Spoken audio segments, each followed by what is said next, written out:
went from the bonnet, found face down on the floor. 2, 3. Pediatric trauma It's a stabbing quadrant. 25 feet from a ladder onto his back. He's really unwell. I think anaesthetics need to see him before he goes to theatre. Daphne? Daphne? How is everybody then? Chilling? King's A&E, how can I help? King's College Hospital, London. I got stabbed. I know, it's annoying. My head. One of the busiest A&E departments in the world. I want top to toe, head, chest, abdomen. A place where love, life, and loss Don't bloody die. I love you too much for you to die. unfold every single day. All the patients you're about to see were treated in just one 24-hour period. A&E is always like a traffic jam. Can we get a trolley? You've got to realise that there's awful things that can happen to you. I'm so sorry. Life is unpredictable, so it's important that your nearest and dearest know that you love them. You have to tell them that you love them. You must get better and come back to me. I don't want to lose you.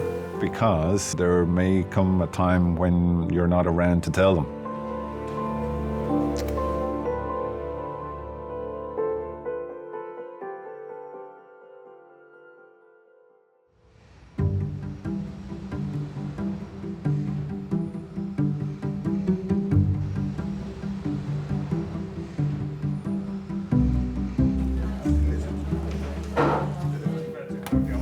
Pleasure as always. See you later, Rachel. What's wrong, Joe? How do I spell my surname? D-U. Yep. Hyphen. Capital P. R-A-T. Circumflex over the A, so you don't pronounce T, so it's not Duprat, it is indeed Duprat. Is it, French. Oh, French? Why did I think Dutch? I am really French, me.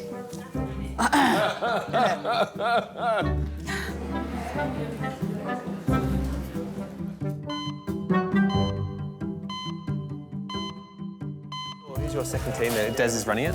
No, that's not a trauma. Oh, I thought you had someone falling down the stairs. Yeah, they're coming in there. Right. Oh, he's my man. Is he Yeah. again? Hello. Great. We have two. Today, A&E is being run by Graeme and Emma. They first worked together nearly 10 years ago. Hopefully this guy isn't too bad. I can make a management plan. Stabbed himself in the left side of the chest, and this guy's just fallen down the stairs and got a bit of numbness. There's a heart somewhere in there. Yeah. I was going to put a ultrasound on it and see if it was still flippity-floppeting. I'll come back in a sec. Graeme and I go back a long way. He's a great colleague. He's a great person to work with. On that day, I was on for trauma, and Graeme was on for the emergency department. Sometimes it's very easy to divide between the trauma role and the ED role, especially when there isn't that much work, because you've got enough people in the team to do it. It's when it gets busy, when you've got maybe 3 or 4 people who've been pulled out of the same car crash. It's about who's the sickest patient, and all the attention gets put onto them until they're sorted. We'll confirm we've got no pulse then. Carry on with your CPR, hard. People think that the stress is about the patient that comes in with a cardiac arrest, because they're obviously as sick as they possibly can be. But that's actually one of the more simple things that we do, because then everyone knows what needs to be done, and you go ahead and do it. Keep going. Have you got a pulse? Yes? I find trauma tricky because you get completely well people that undergo some pretty horrific forces, and you can go a little way to predicting what those injuries might be, but then you get caught out there as well, and anything can happen, basically, and you'll get someone that looks remarkably stable and something's brewing, and they can become really unwell really quickly.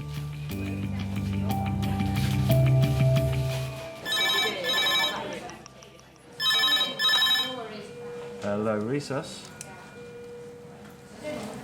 Yep. Stab. 8 minutes.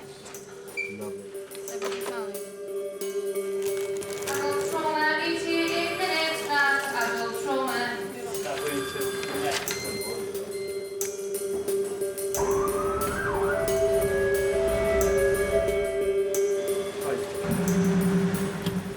An elderly man is being brought to resus. 75-year-old pensioner Graeme lives alone on a large London housing estate and has a history of schizophrenia. He's been stabbed in the neck with a pair of scissors during an attempted burglary at his home. Right, guys. Let's raise his head. It will help with venous bleeding. Keep going. Keep going.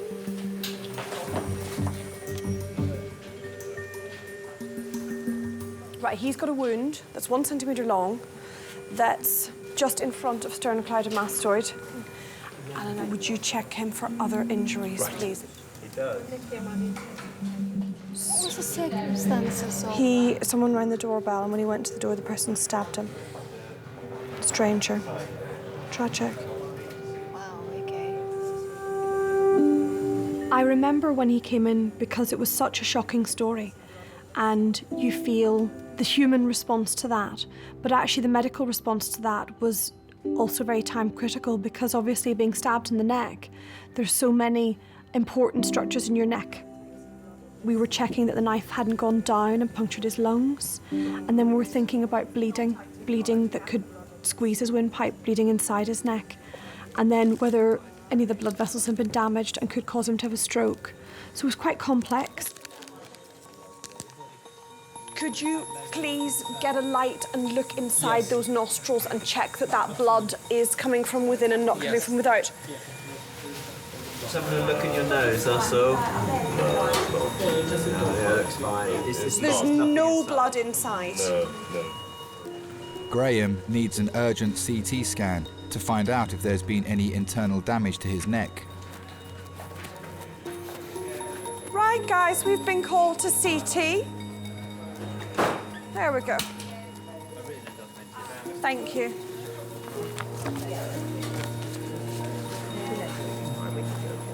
While obviously when he arrived we were aware that he was on his own, we were told very early on that he had schizophrenia, but my real priority at that time was to check that this wasn't something that was going to be life-threatening, but at the same time just going that extra bit with supporting him, because he did seem very alone and very vulnerable.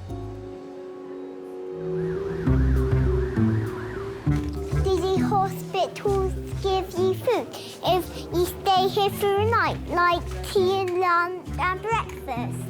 Yeah, they do.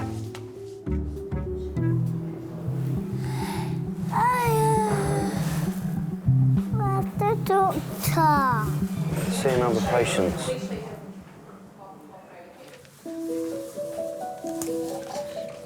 Oi, okay. Oh, bless you. Don't worry. Graeme has been scanned to check for any internal injuries.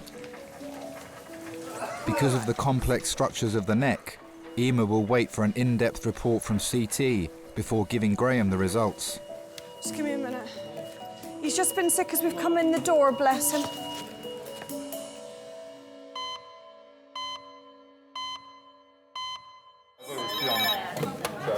Hello, King Zany. Yeah. Thanks. Adult trauma call, 10 minutes. That's adult trauma, 10 minutes.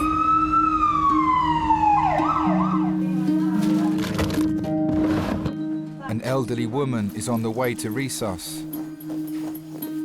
Pat is 89 and also lives on her own.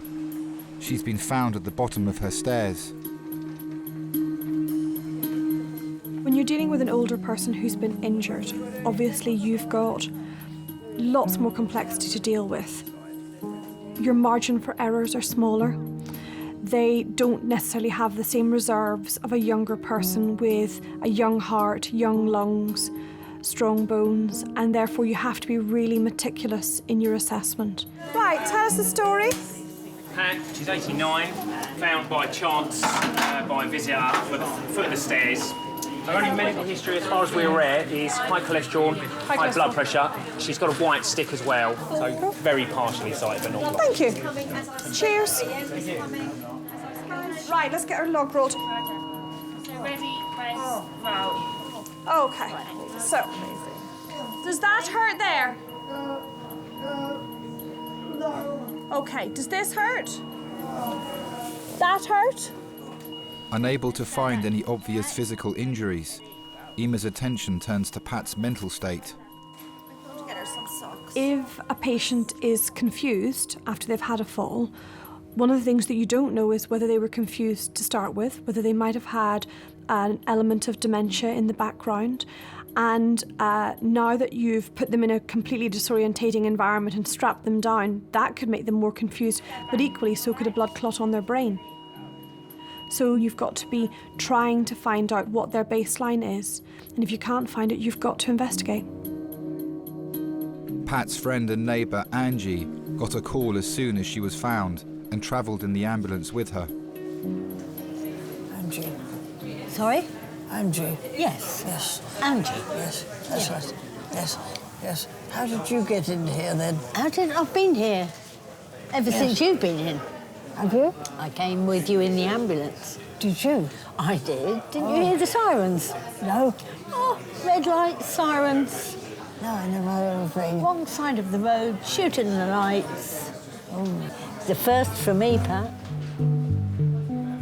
It was quite a hairy ride, actually. I've never been in an ambulance with the sirens and flashing lights. And a bus came out in front of us. We had to stop quite quickly. She would have thought that would be quite exciting if she was really with it enough, you know? Right, so we'll hopefully be next for CT. Can you remember going down the stairs? No. No? No. No, I didn't. Didn't feel dizzy or anything?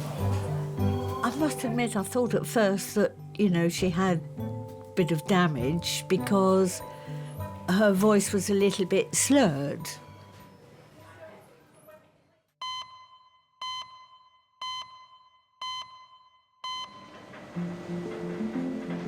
A CT scan will determine whether Pat has sustained any internal injuries. Ready, steady, roll back.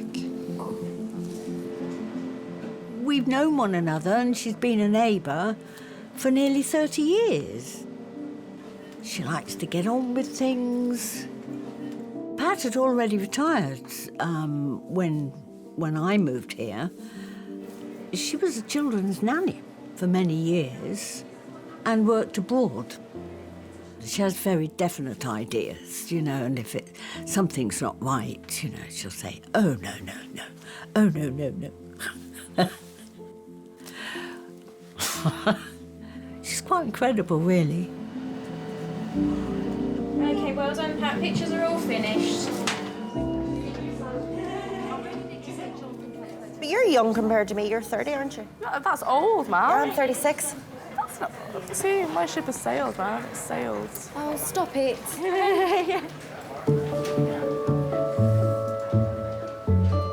Stabbing victim Graeme was diagnosed with schizophrenia in 1968. He's been living alone for the last 17 years. Let's give you something to lean back against, lovely. There you go. You lean back. I like being independent. I like going to Trafalgar Square and to the National Gallery. I've also been to the Dulwich Gallery. That's a nice little gallery. I don't want to be like my brother. I don't want to go to an old people's home. That wouldn't suit me at all. I'm more modern than that. I've got my independence, but it's at a terrible price at the moment. I do need to check the strength in your arms and legs. So I'm going to ask you to squeeze my fingers really hard, try to break them. Go on. And this one. Good man. I'm the only family, only my brother. He's schizophrenic too. I grew up in Islington. It was a big family, 5 children, and my grandmother lived with us. My grandmother really brought me up most of the time. Do you have normal feeling in this arm? I had a very, very close relationship with my nan. She was a beautiful woman, and she taught me to read. My nan was definitely a role model for me.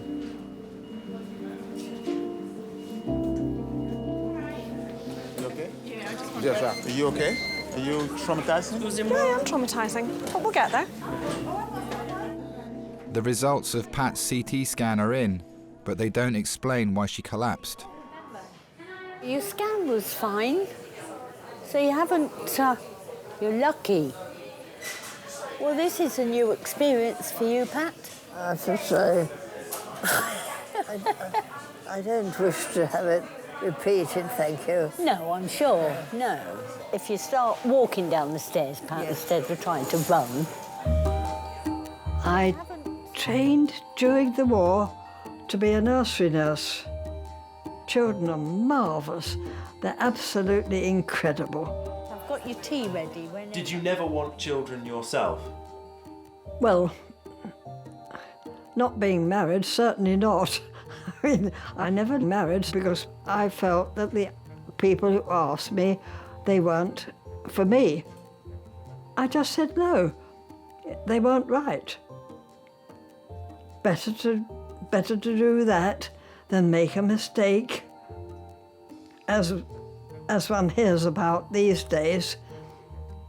5 minutes and they're not, and they want another one, another husband. I think, well, you haven't even tried. All right, is that better?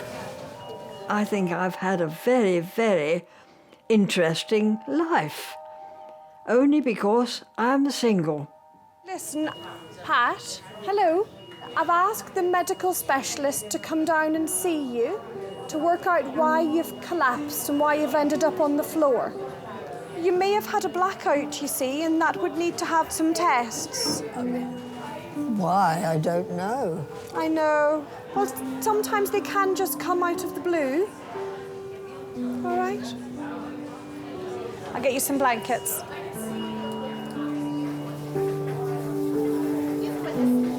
Okie dokie. One of the things that you come to realise when you've been doing this a couple of years is how many people are alone out there, how many people don't have the comfort of friends and family. I'm just trying to see if we can see the wound. Emma now has the full results of Graeme's scan.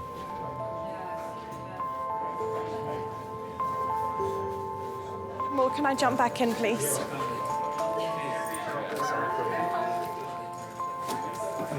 Now listen, you're a lucky man, Graeme. I know it's a terrible thing that's happened to you, but the scissors look like they've gone to the back, which isn't quite as dangerous as going to the front. Yeah. So it's not gone near your windpipe or anything like that. Is it coming up? Yeah, it's coming up. Can't see how ugly you are now. No, joking. You can see how ugly I am. There's a nice thing to say to me. And I thought I was a handsome fella. Who's the guy who did it then? Do you know? No, I don't know who it was. I live on my own. I live in a council flat. The flat is a nice flat. I've got a patio in the front and a balcony at the back. The only trouble is it invites non-welcome visitors.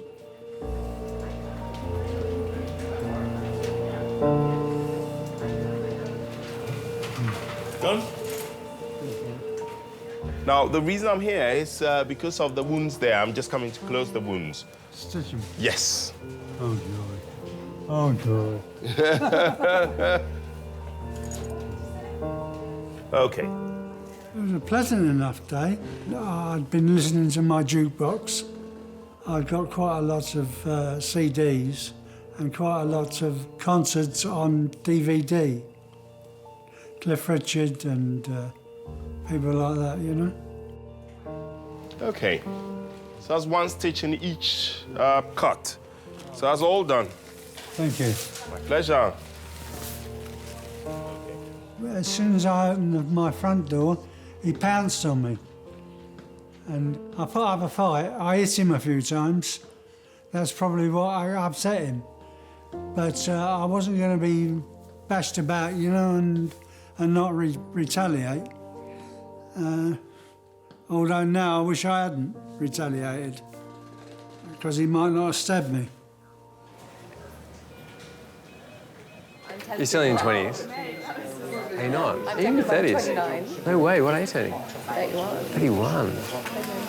What's that? Your wrinkles? My finger. Your wrinkles? It's true, it's true. But Is that right? What are the 40s? Are they just the 40s? Are they? The flirty 40s? 30 and the flirty 40. Okay, dirty 30s, flirty 30s, yeah. Dirty 30 All right. and flirty 40. Awesome. And the 50s? That's just old, isn't it? I turned 43 this year. What? No way. Yeah, I'm already starting to think about retirement. You know what this teaches you, doesn't it? It's a lesson. It's not to touch the cooker, because otherwise you end up sitting in A&E at night time for ages. What were you trying to do when you touched it? See if it was hot or cold. Oh, really?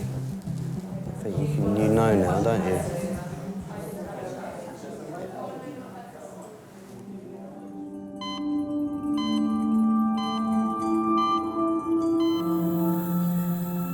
Mum of 5 Cheryl and her husband Andy have brought their son Dylan to A&E unable to breathe. She has left her other children at home with their big sister. 3 girls and another boy. Someone the baby? Yeah. I just think I wanted lots of children. It can be hectic. It's nice. It's better than being lonely and quiet. There you go. Oh, wow. That's your fireman Sam one. They're my life. They are my life. I wouldn't change anything. I wouldn't be without any of them. They mean everything to me. I think those nebulizers did the trick. Your breathing sounds a lot better, mister. And if you see him struggling in the way he was earlier today, you should bring him back in to see us. We'll just be round the corner, okay? Goodbye, Dylan. 4-year-old Dylan's been diagnosed with croup, a virus that affects the airway. Doctors would like him to stay in for the next few hours for monitoring. Mom. Daddy. Hello. Go back to sleep, darling. Doorbell's my eldest daughter. She's 15. Initially, I thought she was phoning up to ask how Dylan was. You're joking. And she's like, Mum. I was like, yeah. She goes, Son, I can't breathe. At home, Cheryl's 9-year-old son, Sana, is now also struggling to breathe. It wasn't even that a long conversation. I was literally quickly called, hang up, and just tried to get his shoes on and everything, because I was panicking myself, but trying not to show it. What, really bad? Sana's got it. He can't breathe. I was really scared, but I was trying not to show it. I didn't want him to be scared. One of us is going to have to come back and get him. All right, bye. Can't breathe. I just remembered running down the corridor on the truss. I don't think I was thinking about anything on my drive actually, apart from I need to get the sun out.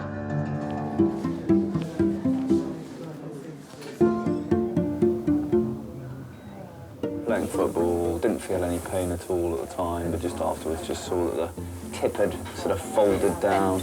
Spoke to some doctor friends who said, basically you need to probably get that splintered up properly. You know, there's no pain at all, but I've got to admit, I'm not that happy with it. And then your finger's normally straight. I think so, yeah. Not some people have it's been like that. No. So you bend your finger here.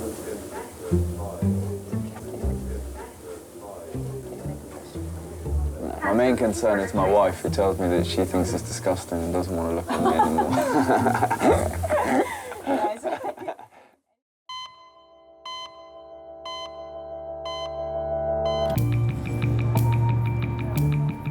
With her youngest son already in A&E with breathing problems, Mum of 5 Cheryl is bringing in her eldest son, who is now also struggling to breathe.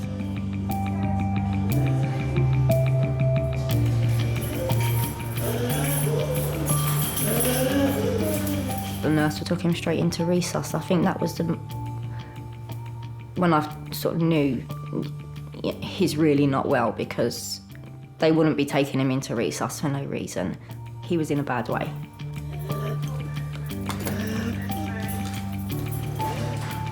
He was really struggling with his breathing, and that's why I kind of was worried, and then was a bit like, what do I do? Do I bring him into peds and get him seen in peds, or do I just take him across to resus? You can only go in what you can see and what you can hear. Can you give me an ah? We're just going to pop a little mask on your face, OK? We'll get you sorted, won't we? OK, it's all right. Mummy, hold it. Hello, young man. My name is Alan. I'm one of the doctors here. All right? So just have a quick listen to you.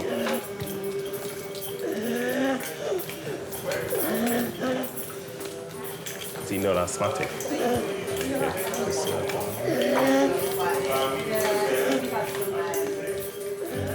Doctors are trying to bring Saneh's breathing under control as quickly as possible, using a powerful combination of medicines. We've got all these doctors, and they're all doing different things, and they're getting different tubes and putting probes on him. So I was afraid that he was going to stop breathing.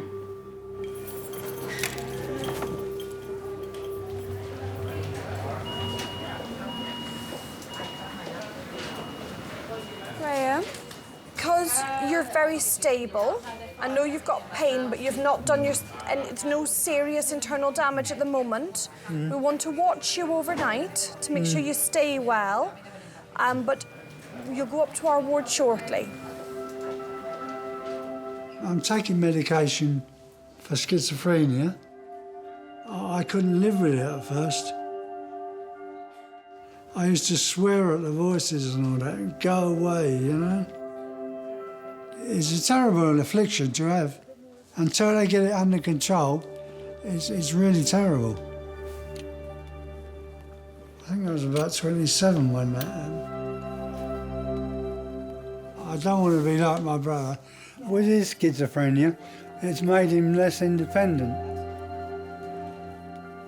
If I don't take my medication, I get the voices. But it's got side effects. I kick my legs and get the fidgets. The ordinary man in the street tends to write you off, you know? It's not your fault that you've got it, you know? But they seem to blame you for having it, you know?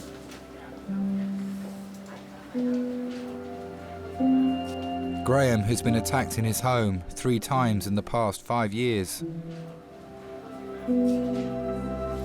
Since the stabbing, I don't feel safe at all. I'm trying to get a move. I'm hoping to get a new place, one that's in a quiet area. We can treat what's brought them in that day. We can try and support them in some of the issues that are facing them at that time, but we can't change their lives.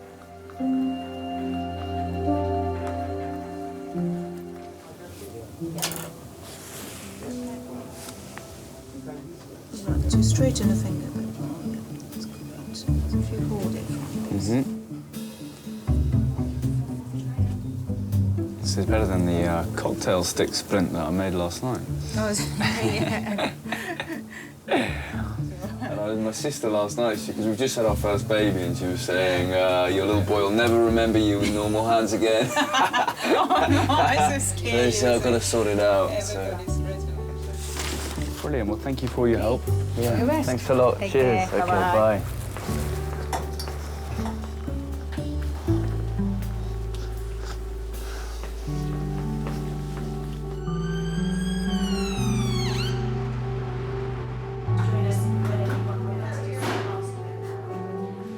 "72-year-old Michael is a retired postman. He's been brought into A&E after having a fall at home. We're looking at his previous mission where he's got disseminated cancer. From his notes, Graeme discovers that 2 months ago, Michael was diagnosed with lung cancer, which has now begun to spread through his body. How are you feeling there, Michael? Right then. So, you had a fall yesterday, didn't you? Yeah. Yeah, okay. And could you get up? No. So did you spend the night on the ground, on the floor? Oh, wow. Okay. Right. So, how did you raise the alarm? When I fell, the back door open.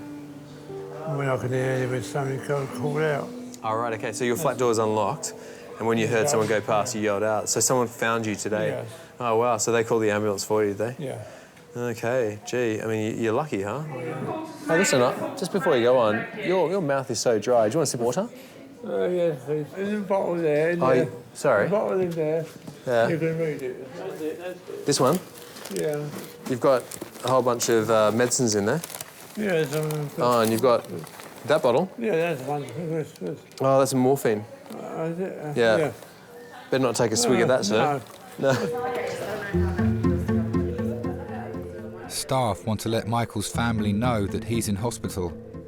His next of kin is a second cousin. Hi, is that Joyce? Hi Joyce, my name's Lucy. I'm staff nurse at King's College Hospital. How are you doing? He just came in a little while ago, came in the ambulance. He's being seen by the doctor now, but it looks like we're going to be keeping him a good while. Are you coming to visit at all, or...? Yeah, you can't see. I mean... Fab. All right, Joyce, no problem. Have a good day. Bye now. Bye. She's nice. I spoke to Joyce. She was at home. Right, yeah. She said she was pleased because she'd been a bit worried about you. Yeah, sure. I wasn't his closest family, but unfortunately he'd lost touch with his closest family. I really start remembering him when I was sort of 10 plus. He was massive. He was 6'7", and when you first meet him as a child, that is impressive. So I'll just start with your hand there. He was a very private man, a very quiet, gentle person who loved his extended family.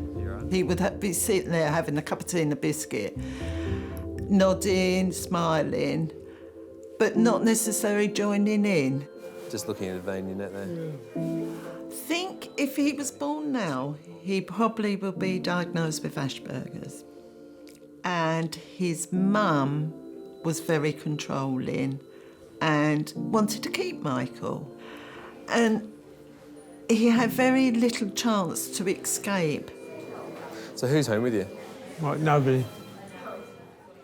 I don't think he ever had a girlfriend, and he would have made a great husband and a father, with a bossy wife telling him what to do.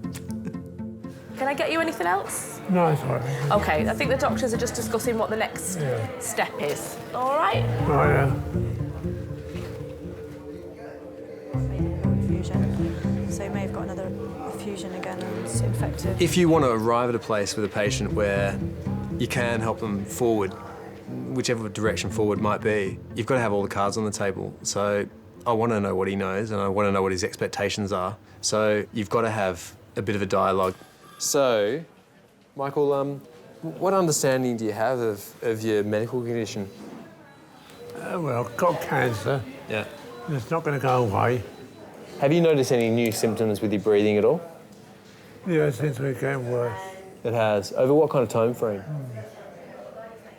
Is it something that's happened suddenly over the last couple of days, or is it more kind of a gradual deterioration? Suddenly, it seems to be getting a bit worse. It's been getting a bit worse, just in the last few days? Yeah. It sounds like what you've been describing to me is, you know, you have kind of gone downhill a little bit because you're less steady on your feet. You're a bit more short of puff than you were. So living alone, you know, adds that extra level of kind of difficulty, doesn't it? You know. Look, today we'll treat what we find as we go, and try to get you feeling a bit better. I think we've got a chest X-ray planned for you. I don't know whether working in this environment makes you think a lot more about your own mortality. I find myself often thinking about life and where it's going and what I've got to squeeze out of it. But when you do see people at the end of their lives, I guess you've just got that message nailed home time and time again.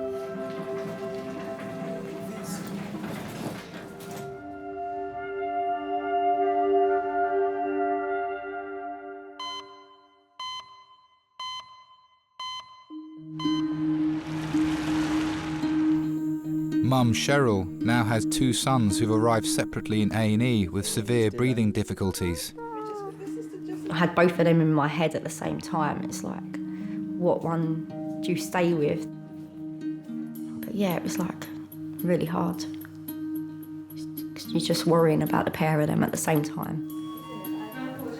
What? Resource. What do you mean he's in resource? As I was coming in, the nurse was coming past me. And that was it. She got him, took him straight into resource. Okay. I'm gonna go back round there. Well, can I come with you? No, darling. Why? Sonny's really, really not well, sweetheart. Please. It's that house. Okay. You seem a lot better though, don't you? Yeah? But Mum, I still got a cough. Yeah, I know.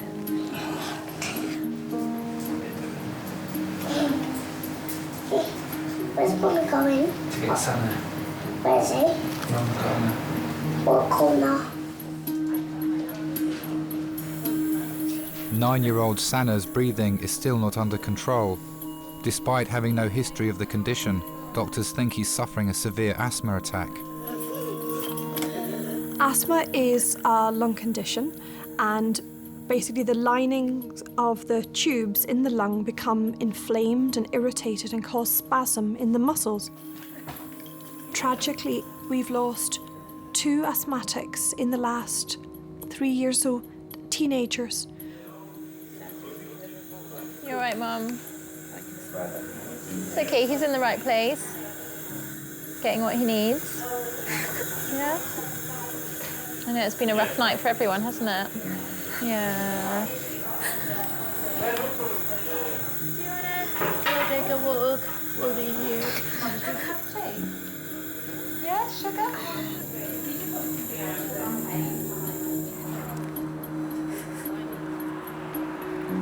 Hello. Carl, you're not going to believe what's happened to me. So, Dylan's getting better. He's still in, yeah.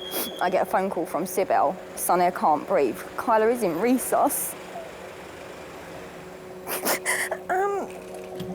He's on oxygen at the moment now. They're going to stick a line in so that they can give him medicine through the vein and everything. They've already given him 4 nebulizers. And he's not calming down.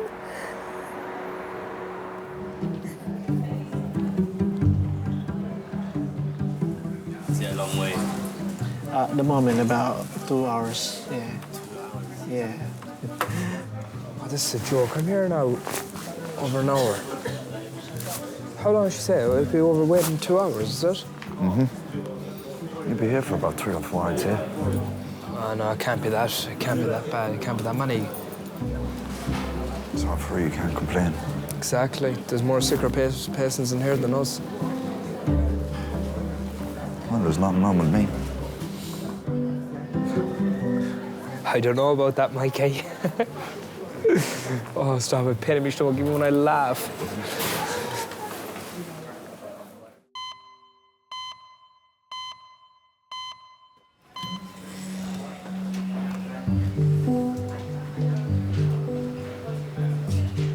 After nearly 2 hours in resus, 9-year-old Sana has started breathing more normally. He's well enough to join his younger brother Dylan in Pediatrics. We don't have bunk beds, but you can have beds next to each other. You're right, Baba. All I want for him is to have a happy life. To have a happy family. Lots of love. You got matching ones. He really enjoys playing football. I think that football has given him confidence, the ability to believe in himself. He's coming out of his shell a lot more. I do worry that asthma might have an impact though. The fear of Sonny having another asthma attack will always be there, regardless of whether he's in primary school, secondary school, or whether he's grown up with his own children. Yeah, I just take every day as it comes.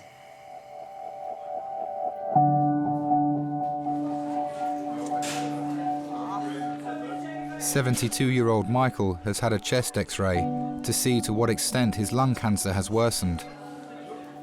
He had a big problem in his right chest, and he had a lot of fluid on that side of his chest, and it just where there should have been a nice big kind of black aerated lung, there was a whole lot of white nastiness in the right side of his chest. And, you know, it's not pretty. A specialist palliative care nurse is arriving to help manage Michael's treatment and comfort.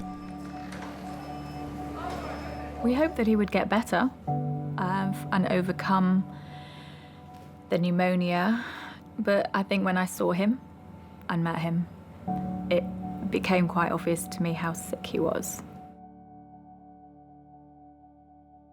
I've looked after a lot of people who are dying. I've seen a lot of people die. I think people often have a perception like it is in the movies, of somebody just falling to sleep and it's all beautiful. It's not always like that.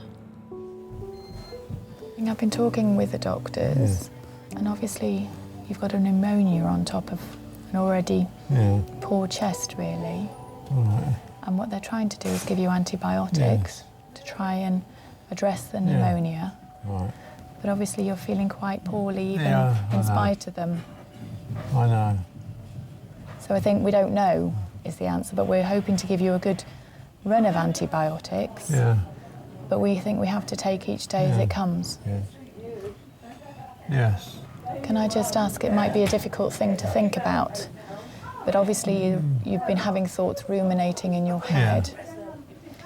I think if things weren't going the right way and you weren't getting much better, No. Yeah, right. we don't really think it would be appropriate to try anything heroic No. to bring you back. No, it's, if it goes wrong, leave it. Okay. Let me go. All right, sweetheart. Okay. All right. I suppose realise that you can only do so much, and if you've made a difference to help somebody die well, then it's been a good day.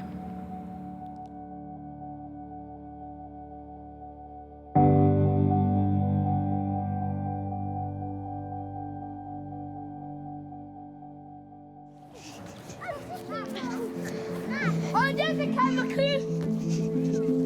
Hey, cameraman! I hate having my asthma pumps and that.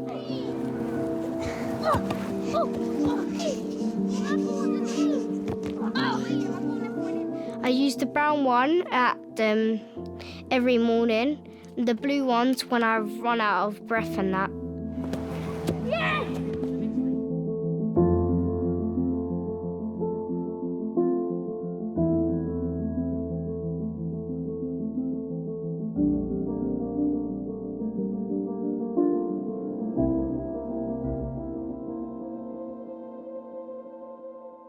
I'm thankful I'm here every day. The sun comes out and I look out and I think you're a very lucky person. I do.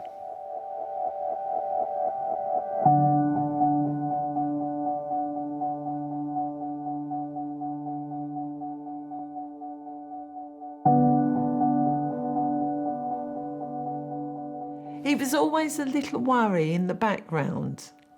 How's Michael? Have I found him recently? Miss it, yeah. But he will still always be talked about every time there's family gathering. He will be talked about. I'll remember Michael that he was so brave. He died comfortably. So I'm glad that that happened and that he died well. So yeah, I'll remember that.